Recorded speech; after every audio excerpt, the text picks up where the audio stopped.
Hello बच्चों, कैसे हैं आप सब। उम्मीद करता हूं स्वस्थ एवं प्रसन्न होंगे। आज हम पढ़ेंगे दो पतले लेंसों का संयोजन। और पतले लेंसों के संयोजन के लिए हम तीन बातों का अध्ययन करेंगे। पहले तो संयोजन की तुल्य फोकस दूरी ज्ञात करेंगे, उसके बाद संयोजन की तुल्य क्षमता ज्ञात करेंगे और उसके बाद हम संयोजन का तुल्य आवर्धन ज्ञात करेंगे। तो इसके लिए हमने दो उत्तल लेंस L1 व L2 लिए हैं जो परस्पर संपर्क में रखे हुए हैं। इन लेंसों की फोकस दूरियां क्रमशः F1 व F2 हैं। इन लेंसों के सामने इस बिंदु पर हमने कोई एक बिंब O रख दिया। इस बिंब O से एक प्रकाश किरण इन दोनों लेंसों पर इस प्रकार से आपतित करा देते हैं। कहने का मतलब क्या है कि जो ये आपतित प्रकाश किरण है लेंस L1 व L2 के प्रकाशिक केंद्र पर आपतित हो रही है, तो इन लेंसों से बिना विचलित हुए सीधी निर्गत हो जाएगी।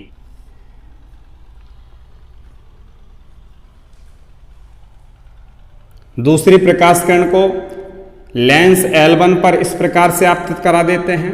आप जानते हैं कि जो उत्तल लेंस होते हैं प्रकाश किरणों को मुख्य अक्ष की ओर मोड़ देते हैं।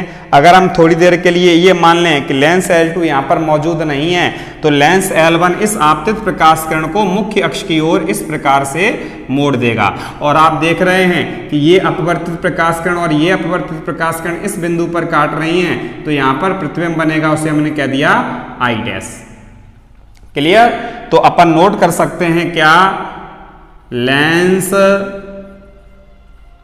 L1 के लिए, तो लेंस L1 के लिए देखो बिंब का कार्य कौन कर रहा है, O। तो अपन यहां लिख देंगे बिंब बराबर O।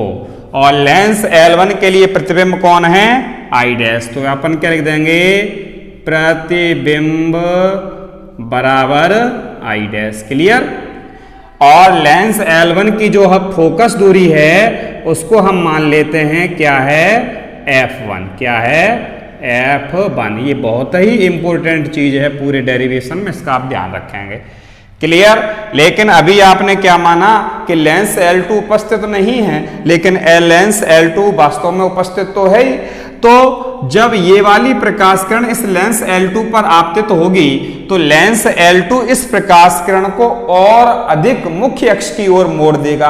कहने का मतलब जैसे ये प्रकाश किरण इस लेंस L2 पर आपतित होगी, ये प्रकाश किरण इस लेंस L2 पर आपतित होगी, वैसे ही लेंस L2 इस प्रकाश किरण को मुख्य अक्ष की ओर और अधिक मोड़ देगा। अब देखेंगे आप, ये अपवर्तित प्रकाश किरण और ये अपवर्तित प्रकाश किरण इस बिंदु पर काट रही हैं, तो लेंस L2 के लिए जो प्रतिबिंब बनेगा वो यहां बनेगा। क्लियर। तो यानी कि आपने देखा ये वाली प्रकाश किरण है इस लेंस L2 के द्वारा इस दिशा में मोड़ दी गई। कहने का मतलब क्या है कि ये वाली जो प्रकाश किरण है वो I डैश की ओर नहीं जाएगी, केवल जाती हुई प्रतीत होगी। किसके लिए, लेंस L1 के लिए। क्लियर। इसी प्रकार अब यहां पे हम लेंस L2 के लिए नोट कर लेंगे। किसके लिए, लेंस L2 के लिए। तो आप देखेंगे लेंस L2 के लिए सबसे पहले बिंब कहां है। अब आप जानते हैं कि हमेशा बिंब से प्रकाश किरणें आपतित होती हैं। तो आप देखो लेंस L2 पर कौन सी प्रकाश किरण आपतित हो रही है, ये। तो इसको अपन पीछे की ओर देखो, कहीं इसका अस्तित्व है क्या, नहीं है। अब इस आपतित प्रकाश किरण को आगे की ओर बढ़ा दें तो आपको ऐसा प्रतीत होगा कि जो ये आपतित प्रकाश किरण है वो कहां से आ रही है, I डैश से। क्लियर। तो लेंस L2 के लिए बिंब का जो कार्य करेगा वो I डैश करेगा, और लेंस L2 के लिए प्रतिबिंब का जो कार्य करेगा वो I करेगा। तो आप क्या लिख देंगे, प्रतिबिंब हो गया आपका I। और जो फोकस दूरी होगी लेंस L2 की वो हमने कितनी मानी है, F2। क्लियर। ये बात भी बहुत इंपॉर्टेंट है, इसको भी अपन नोट कर लेते हैं। क्लियर। तो आप दूरियों को नोट कर लेंगे। लेंस L1 व L2 का प्रकाशिक केंद्र जो भी होंगे उनको हम कॉमन मान लेते हैं, और कॉमन कहां मान लेते हैं, बीचों बीच में। तो O की जो दूरी होगी वो U कहलाएगी क्योंकि ये बिंब है, और I की जो दूरी होगी वो V कहलाएगी क्योंकि I जो है वो लेंस L2 के लिए प्रतिबिंब है। I डैश की जो दूरी होगी वो B डैश कहलाएगी क्योंकि जो I डैश है वो लेंस L1 के लिए प्रतिबिंब है। क्लियर? कोई समस्या? हम इस आभासी बिंब की और बात कर लेंगे। ये जो बिंब आई डैश है वो कैसा बिंब होगा? आभासी। आप देखें लेंस L2 पर ये क्या है? आपतित प्रकाश किरण है। इसको अगर आप पीछे की ओर बढ़ाएं तो इधर कोई इसका अस्तित्व तो नहीं मिल रहा है, ना कहीं कोई यहाँ पे बिंब है ना प्रतिबिंब है। अगर इस आपतित प्रकाश किरण को हम आगे की ओर बढ़ा दें तो आई डैश पर मिल रही है, अर्थात आपको ऐसा प्रतीत होगा कि जो लेंस L2 के लिए ये आपतित प्रकाश किरण है वो कहाँ से आ रही है? आई डैश से आ रही है। क्लियर? अब इसको सॉल्व करने के लिए हम यूज करेंगे लेंस सूत्र। कौन सा सूत्र यूज करेंगे? लेंस सूत्र। लेंस सूत्र क्या होता है? 1/f बराबर 1/b माइनस 1/u। सबसे पहले हम बात करेंगे लेंस L1 के लिए। कौन से लेंस के लिए? लेंस L1 के लिए। जब आप लेंस L1 के लिए बात करेंगे तो आप देखेंगे लेंस L1 के लिए बिंब कौन है? O। जब बिंब O है तो बिंब O की जो डिस्टेंस है वो U है। अब बताओ U प्लस की होगी कि माइनस की होगी? माइनस की होगी, क्योंकि आपतित प्रकाश किरण की दिशा इधर है तो इस साइड की सभी दूरियां नेगेटिव और इस साइड की सभी दूरियां कैसी हो जाएंगी? पॉजिटिव हो जाएंगी। तो लेंस L1 के लिए बिंब O है, प्रतिबिंब आई डैश है और फोकस दूरी कितनी है? F1 है। तो बिंब O की जो डिस्टेंस देखो कितनी है? U है। प्रतिबिंब आई डैश की जो डिस्टेंस है वो क्या है? B डैश है। तो क्या हो जाएगा? इस सूत्र के अनुसार 1/f की जगह अपन क्या लिख देंगे? F1 बराबर 1/b। तो b की जगह अपन क्या लिखेंगे? प्रतिबिंब कौन है लेंस L1 के लिए? आई डैश, और आई डैश का डिस्टेंस क्या है? B डैश है। तो क्या हो जाएगा? 1 प्रतिबिंब दूरी, और प्रतिबिंब दूरी क्या है? B डैश, माइनस 1 क्या होता है? बिंब दूरी। अब देखो लेंस L1 के लिए बिंब कौन है? O, और O का डिस्टेंस क्या है? U। ठीक है, ये समीकरण कितना बन गया? 1। अब हम देखेंगे लेंस L2 के लिए। तो लेंस L2 के लिए पुनः लेंस सूत्र से देखेंगे। तो लेंस L2 के लिए बिंब का कार्य कौन कर रहा है? आई डैश, और ये बिंब कैसा है? आभासी। प्रतिबिंब का कार्य कौन कर रहा है? आई, और फोकस दूरी कितनी है? F2। तो क्या हो जाएगा? 1 फोकस दूरी होता है लेंस L2 के लिए, फोकस दूरी F2 है, बराबर 1 प्रतिबिंब दूरी होता है। तो देखो लेंस L2 के लिए प्रतिबिंब कौन है? आई, और आई का डिस्टेंस कितना है? B। तो क्या हो जाएगा? 1/b माइनस 1 बिंब दूरी होता है। अब देखो लेंस L2 के लिए जो बिंब है वो कौन है? आई डैश है, और आई डैश का डिस्टेंस कितना है? B dash. तो क्या हो जाएगा? 1/b dash. समीकरण क्या हो गया? 2। आगे आप क्या करेंगे? समीकरण 1 व समीकरण 2 को जोड़ने पर दोनों समीकरणों को क्या करेंगे? जोड़ेंगे। जोड़ने के लिए अपन क्या करेंगे?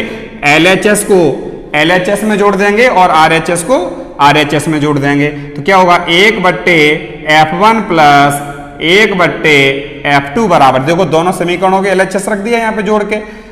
अब RHS को लिखेंगे तो क्या हो जाएगा? 1/b dash minus 1/u। पहले समीकरण का RHS प्लस दूसरे समीकरण का RHS 1/b minus 1/b dash. अब देखो यहाँ पे 1/b डैश प्लस का है, यहाँ पे 1/b डैश माइनस का है, तो इससे ये हो गया कैंसिल। तो यहाँ से क्या आएगा? 1/f1 प्लस 1/f2 बराबर 1/-u प्लस 1/b। इसको थोड़े और अच्छे तरीके से लिखें तो हम क्या लिख सकते हैं? 1/f1 प्लस 1/f2 बराबर 1/v माइनस 1/u। क्यों 1/b का? क्यों 1/b जो प्लस का है उसको हमने पहले लिख दिया, 1/u माइनस का इसको हमने बाद में लिख दिया। इसको बना दिया हमने समीकरण 3। ठीक है, तो जैसे आपने यहां लेंस L1 के लिए और लेंस L2 के लिए लिखा था वैसे ही हम लिख सकते हैं लेंस संयोजन के लिए। और लेंस संयोजन के लिए देखो दोनों लेंसों के लिए बिंब कौन है? दोनों लेंसों के सामने कौन रखा है? O। तो दोनों लेंसों के लिए बिंब का कार्य कौन करेगा? O। और प्रतिबिंब का कार्य कौन करेगा? देखो दोनों लेंसों के द्वारा संयुक्त रूप से प्रतिबिंब कौन बनाया गया है? I। तो प्रतिबिंब क्या हो जाएगा? I। और संयोजन की जो फोकस दूरी है उसको हम मान लेंगे F। क्या मान लेंगे? F। क्लियर? तो लेंस सूत्र लगा देंगे तो क्या हो जाएगा? 1 बट्टा फोकस दूरी, तो लेंस संयोजन की फोकस दूरी f है, तो गया 1 बट्टे f बराबर 1 बट्टा क्या होता है प्रतिबिंब दूरी। लेंस संयोजन के लिए प्रतिबिंब I है और I का जो डिस्टेंस है वो v है, तो क्या हो जाएगा 1/v माइनस 1/ बिंब दूरी। लेंस संयोजन के लिए बिंब O है और O का डिस्टेंस कितना है u है। समीकरण कितना हो जाएगा 4। अब आप देखो समीकरण 4 और समीकरण 3 दोनों की RHS आपस में बराबर हैं, इसलिए LHS भी आपस में कैसी होंगी बराबर होंगी, यानी कि 1 बट्टे f बराबर क्या हो जाएगा 1 बट्टे f1 प्लस 1 बट्टा f2। तो अपन यहां लिख सकते हैं 1 बट्टे f बराबर 1 बट्टे f1 प्लस 1 बट्टा f2। क्लियर। ये हो गया जब आपके दो लेंस परस्पर संपर्क में रखे हों तब संयोजन की तुल्य फोकस दूरी। ये जो सूत्र है वो उत्तल लेंस और अवतल लेंस दोनों के लिए समान रूप से कार्य करता है, लेकिन जब आप f1 और f2 की वैल्यू रखेंगे तो चिन्ह सहित रखेंगे।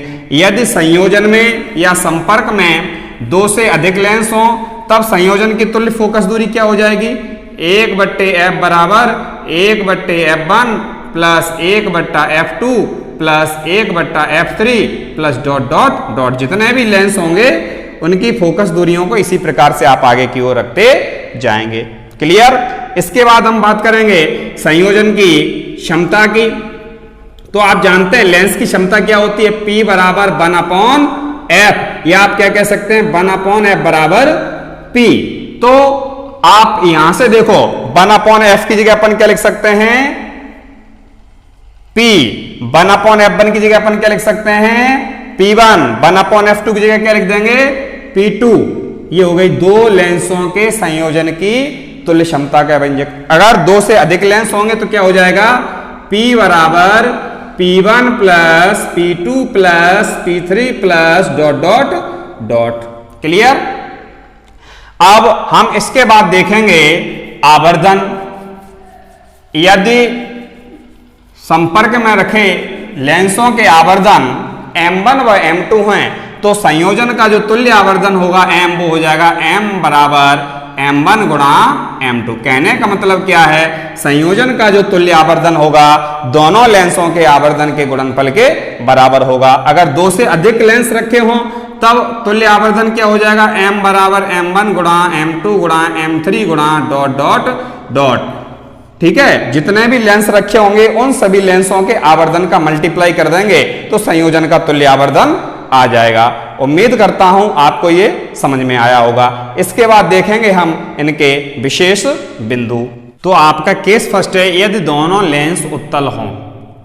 जब दोनों लेंस उत्तल होंगे तो दोनों की जो फोकस दूरियां होंगी वो कैसी होंगी धनात्मक होंगी। तो आप क्या लिखेंगे f1 बराबर पॉजिटिव और f2 बराबर पॉजिटिव। और लेंस संयोजन की तुल्य फोकस दूरी का सूत्र क्या है 1 बट्टे f बराबर 1 बट्टा f1 प्लस 1 बट्टा f2। चूंकि f1 भी पॉजिटिव है और f2 भी पॉजिटिव है तो इसका हमने लिया एलसीएम। एलसीएम क्या हो गया f1 और f2 सॉल्व किया तो क्या आया f2 प्लस f1। या इसे हम थोड़ा और सॉल्व कर लें f का वैल्यू निकालें तो क्या हो जाएगा f1 f2 upon f2 plus f1। Clear. ये आ जाएगा और ये जो वैल्यू आ रही है f की वो कैसी आ रही है पॉजिटिव। कैसी आ रही है पॉजिटिव। अर्थात जो आपका संयोजन होगा वो किसकी भांति व्यवहार करेगा उत्तल लेंस की भांति। किसकी भांति व्यवहार करेगा उत्तल लेंस की भांति। क्यों उत्तल लेंस की भांति व्यवहार करेगा क्योंकि आपके संयोजन की तुल्य फोकस दूरी कैसी आ रही है धनात्मक। और जब धनात्मक आएगी तो यानी कि संयोजन किस लेंस की भांति व्यवहार करेगा उत्तल लेंस की भांति व्यवहार करेगा। क्लियर। यदि आपके संयोजन में दोनों उत्तल लेंस रखे हों तो आपका संयोजन भी उत्तल लेंस की भांति व्यवहार करेगा। क्लियर। यदि दोनों लेंस अवतल हों और आप जानते हैं अवतल लेंस की फोकस दूरी कैसी होती है नेगेटिव। तो पहला लेंस भी अवतल है तो उसकी फोकस दूरी भी नेगेटिव, दूसरा लेंस भी अवतल है तो उसकी फोकस दूरी भी नेगेटिव। आप ये वाला सूत्र लगा देंगे लेंस संयोजन के लिए तुल्य फोकस दूरी का 1 बट्टे f बराबर 1 बट्टा f1 प्लस 1 बट्टा f2 होता है। लेकिन यहां से देखो f1 भी कैसा है नेगेटिव और यहां से देखो f2 भी कैसा है नेगेटिव। तो अपन एलसीएम जब लेंगे तो क्या होगा एलसीएम माइनस का f1 और माइनस का f2। क्लियर। तो अगर वास्तव में हम देखना चाहें तो माइनस और माइनस आपस में क्या हो जाएंगे, प्लस हो जाएंगे। जब आप एलसीएम लगाओगे तो F1 का भाग लगाएंगे F1 F2 में, तो F2 बार जाएगा। क्लियर? तो यहां पे क्या आएगा, माइनस का F2, और जब आप माइनस के F2 का इसमें भाग लगाएंगे तो कितने बार जाएगा, माइनस के F1 बार, तो क्या हो जाएगा, प्लस माइनस का F1। आप एलसीएम तो सॉल्व कर सकते हैं ना, तो जब आप एलसीएम को सॉल्व किए तो क्या आया, 1/F बराबर माइनस का F2 और माइनस का F1 upon F1 F2। Clear? यहां से अगर आप F को सॉल्व करेंगे तो F बराबर आ जाएगा F1 F2 अपॉन माइनस का F1 माइनस का F2। ध्यान दें कि यहाँ पे जो ये चिन्ह आ रहा है इसको थोड़ा और सॉल्व करें तो क्या हो सकता है, F बराबर माइनस का F1 F2 upon F1 plus F2। देखें जो तुल्य फोकस दूरी आ रही है वो कैसी आ रही है, ऋणात्मक आ रही है। अर्थात जब आपके दोनों लेंस अवतल होंगे, अर्थात संयोजन में रखे हुए दोनों लेंस अवतल होंगे तो संयोजन अवतल लेंस की भांति व्यवहार करेगा। कौन से लेंस की भांति व्यवहार करेगा, अवतल लेंस की भांति व्यवहार करेगा। अब हम देखेंगे इसका केस थर्ड। तो केस थर्ड आपका है, यदि एक लेंस उत्तल व दूसरा लेंस कैसा हो, अवतल। चूंकि पहला लेंस उत्तल है तो अपन क्या लिख लेंगे, F1 बराबर पॉजिटिव, और दूसरा लेंस अवतल है तो क्या लिख लेंगे, F2 बराबर नेगेटिव। आप जानते हैं उत्तल लेंस की फोकस दूरी पॉजिटिव और अवतल लेंस की फोकस दूरी नेगेटिव। लेंस संयोजन की तुल्य फोकस दूरी का आप सूत्र लगा दो, क्या आएगा, 1/F बराबर 1/F1 प्लस 1/F2।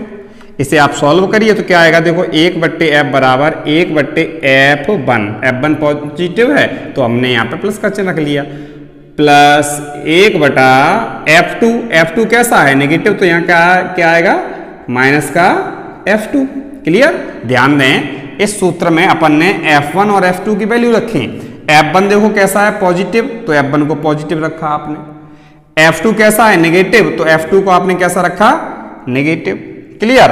अब आप आगे लेंगे एलसीएम, तो एलसीएम कितना हो जाएगा, माइनस का F1 और F2। क्लियर?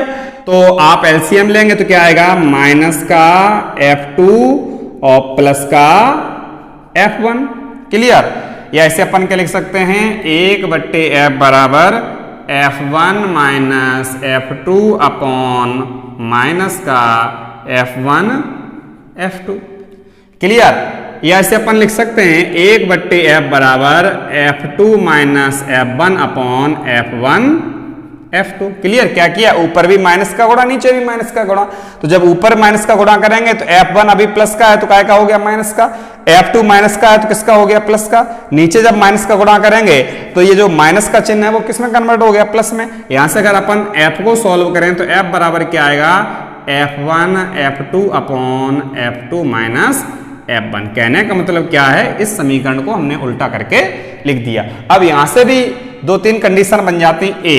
ए क्या है, यदि F1 is greater than F2।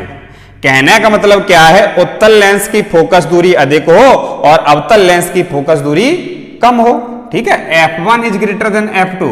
तब आप यहां से देखें, देखो क्या होगा, F बराबर, देखो ऊपर तो F1 F2 है, क्लियर, नीचे क्या है, F2 माइनस F1। तो यहां पे देखो अपन क्या मान के चले, F2 की वैल्यू कैसी है, कम, F1 की वैल्यू कैसी है, ज्यादा। तो देखो F2 कैसा, कम इसके अनुसार, और F1 कैसा, ज्यादा। तो अब आप देखो माइनस का ज्यादा है और प्लस का कम है, तो जो F आएगा वो कैसा आएगा, निगेटिव। क्लियर? कैसा आएगा, निगेटिव आएगा। कहने का मतलब क्या है कि जब आपका F2 कम है और F1 ज्यादा है, तो यहां देखेंगे F1 ज्यादा लिखा, F2 कम लिखा, नेगेटिव का ज्यादा, पॉजिटिव का कम, अर्थात टोटल जो फोकस दूरी आएगी वो ऋणात्मक आएगी। कहने का मतलब क्या है, आपका जो संयोजन होगा वो कौन से लेंस की भांति व्यवहार करेगा, अवतल लेंस। कौन से लेंस की भांति व्यवहार करेगा, अवतल लेंस की भांति। क्लियर?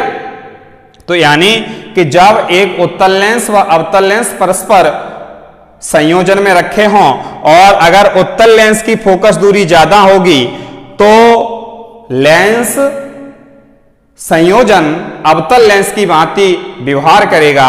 ठीक है, अब देखेंगे पॉइंट बी।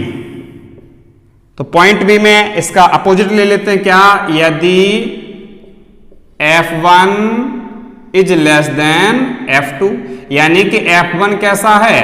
कम, और F2 कैसा है? ज्यादा। पुनः आप इस सूत्र से देखें, इससे तो अब आप देखो F1 कैसा आ रहा है? कम, और F2 कैसा आ रहा है? ज्यादा। तो अब आप इस सूत्र में देखो, जो F2 है वो ज्यादा है, F1 है वो कम है। इसके हिसाब से तो देखो, ज्यादा है वो प्लस का है, कम है वो माइनस का है। तो प्लस का ज्यादा है और माइनस का कम है, तो F की जो वैल्यू आएगी वो कैसी आएगी? पॉजिटिव। क्यों? क्योंकि प्लस का ज्यादा है और माइनस का कम है, तो काय का बचेगा? प्लस का बचेगा। तो F कैसा आएगा? पॉजिटिव। अर्थात लेंस संयोजन किसकी भांति व्यवहार करेगा? उत्तल लेंस की भांति। कैसे पता चला? क्योंकि तुल्य फोकस दूरी काय की आ रही है? प्लस की, और प्लस की फोकस दूरी किसकी होती है? उत्तल लेंस की। इस स्थिति में आपका लेंस संयोजन उत्तल लेंस की भांति व्यवहार करेगा। क्लियर? अब हम देखते हैं इसका सी पॉइंट। तो सी पॉइंट में हम मान लें क्या? यदि F1 बराबर F2 दोनों आपस में बराबर हों, तो इस सूत्र से देखें, सूत्र क्या है? 1/F बराबर, सॉरी, F बराबर F1 F2 upon F2 minus F1। और आप देख रहे हैं F1 और F2 आपस में बराबर हैं, तो हमने क्या किया? F1 की जगह F2 लिख दिया। तो आप देखते हैं F2 से F2 कैंसिल हो जाएगा, तो क्या आएगा? F बराबर F1 F2 अपॉन 0, और जब 0 का भाग लगाएंगे तो F की वैल्यू कितनी आएगी? अनंत। यानी कि लेंस एक समतल पारदर्शी प्लेट की भांति व्यवहार करेगा। किसकी भांति व्यवहार करेगा? समतल पारदर्शी प्लेट की भांति। कब? जब उत्तल लेंस और अवतल लेंस की फोकस दूरियां आपस में बराबर होंगी। एक महत्वपूर्ण सूत्र और आपको हम यहां पे नोट कराएंगे, वैसे आपके सिलेबस में तो नहीं है।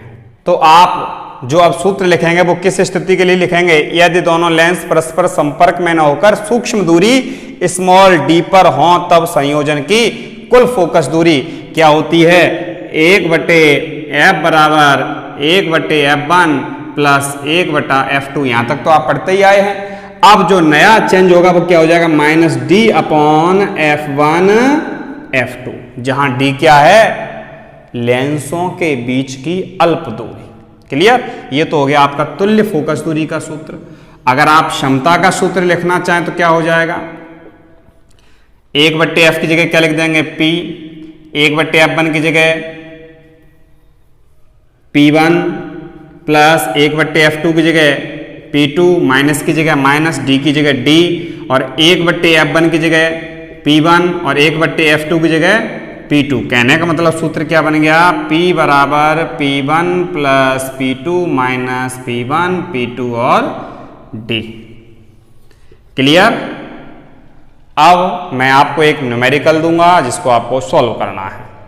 तो आपका जो न्यूमेरिकल है वो है, यदि दो पतले लेंस जिनकी क्षमताएं क्रमशः +5D व +15D हैं, परस्पर संपर्क में रखे हैं, संयोजन की तुल्य फोकस दूरी ज्ञात कीजिए एवं यह भी बताइए संयोजन उत्तल या अवतल किस लेंस की भांति व्यवहार करेगा। तो आप लोग इसको सॉल्व करके इसका आंसर कमेंट बॉक्स में लिखें, और आप लोग आंसर को जरूर लिख दिया करें, जिससे हमको ये पता चल जाता है कि कितने लोगों ने इसको सॉल्व कर लिया। उम्मीद करता हूं आपको ये समझ में आया होगा।